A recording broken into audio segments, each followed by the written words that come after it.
The anabolic window, does it exist? The short answer is no. This has been studied pretty well.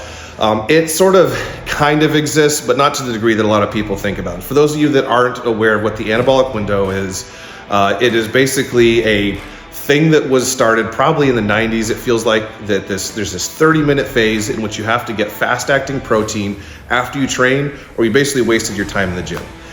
This is not correct. Yes, you have a more insulin sensitivity. There are certain sensitizations you have toward the cultivation of muscle mass post-training, but that 30-minute window that's been studied, it doesn't really seem to make a difference if you start eating within 30 minutes of training or hours after training.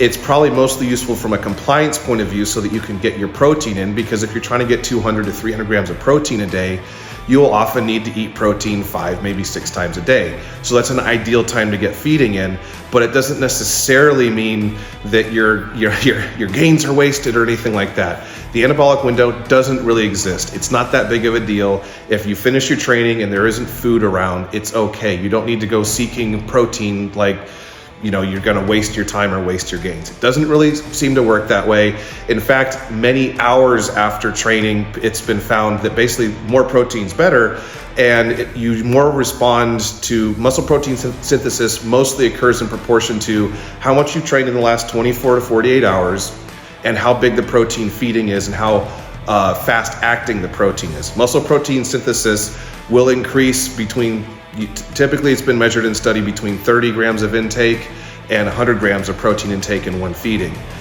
And it does scale. So the more you get, the more that muscle protein synthesis will be elevated, to the point eventually of probably diminishing returns. But this is very individual and something I wouldn't necessarily generalize about. But the key takeaway here is the anabolic window isn't a real thing. It was kind of made up based on what a lot of people were doing, and not like it was unwise for them to do so, but it's not something that I'd want to perpetuate as like, you gotta make sure you get your 50 grams of protein after training or it's a waste. It's not a waste. You can wait for dinner and get 100 grams if you want. That's totally fine.